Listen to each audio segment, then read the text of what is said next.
আসসালামু আলাইকুম। দেশ উপবাস থেকে যারা আমার এই ভিডিওটি দেখছেন তাদেরকে অসংখ্য ধন্যবাদ। আজকে আলোচনা করব ছাদ ঢালাইয়ের কতদিন পর ছাদের শাটারিং খুলতে হয়। 21 দিন না 24 দিন না 28 দিন, আসলে কতদিন পরে শাটারিং খুলতে হয় সেটা অনেকটা নির্ভর করে আপনার বিল্ডিংয়ের উপর। যেমন আপনার বিল্ডিংয়ের কলামের দূরত্ব যদি বেশি হয়, মানে আপনার বিল্ডিংয়ের একটি কলাম থেকে আরেকটি কলামের দূরত্ব যদি 18 ফিটের বেশি হয়, মানে ধরেন 20 ফিট বা 22 ফিট হয় বা এর বেশি হয়, সেক্ষেত্রে আপনার ছাদের শাটারিং 28 দিন পর খোলাই ভালো, এর আগে খোলা ঠিক না।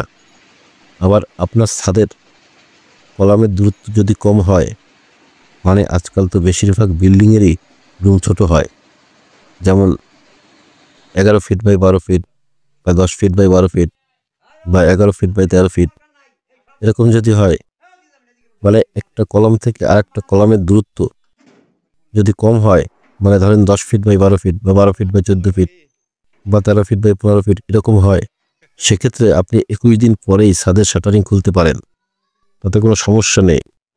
আবার আপনি যদি ছাদে কোনো কেমিক্যাল ইউজ করেন, সেক্ষেত্রে আবার আগেও খোলা যায়। যেমন বিদেশি কিছু কেমিক্যাল আছে যা আপনি আপনার ছাদে ব্যবহার করলে ছাদ আরও আগে খুলতে পারবেন। সেটা নির্ভর করবে আপনি কী ধরনের কেমিক্যাল ইউজ করবেন তার উপর।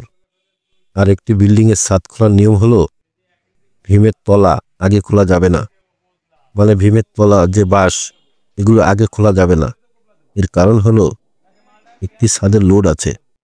একটি ছাদ যখন খোলা হয় তখন ছাদ একটু নিচের দিকে জার্কিং হয়, সেজন্য ভীমের তলা যদি আগে খোলা হয় তাহলে ভীম ফেটে যেতে পারে। একটি আরসিসি বিল্ডিং নির্মাণ কাজের সময় ছাদের শাটারিং খোলার সময় আপনাকে খেয়াল রাখতে হবে। অনেক সময় মিস্ত্রি বা কন্ট্রাক্টররা করে কি, শাটারিং আগেই খুলে ফেলে, কিন্তু এটা ঠিক না। এই ছাদটা খোলা হচ্ছে 24 দিন পর, আর এই বিল্ডিংটির একটি কলাম থেকে আরেকটি কলামের দূরত্ব সর্বোচ্চ 17 ফিট। আর এর পরেও যদি আপনার কোনো কনফিউজ থাকে যে ছাদের শাটারিং কতদিন পর খুলবেন, তাহলে আপনার বাড়ির ড্রয়িং যে ইঞ্জিনিয়ারের কাছ থেকে করিয়েছেন তার কাছে পরামর্শ নেবেন যে কতদিন পরে ছাদের শাটারিং খুলব। ভিডিওটি সম্পর্কে আপনার যদি কোনো মন্তব্য থাকে তাহলে অবশ্যই কমেন্ট বক্সে জানাবেন।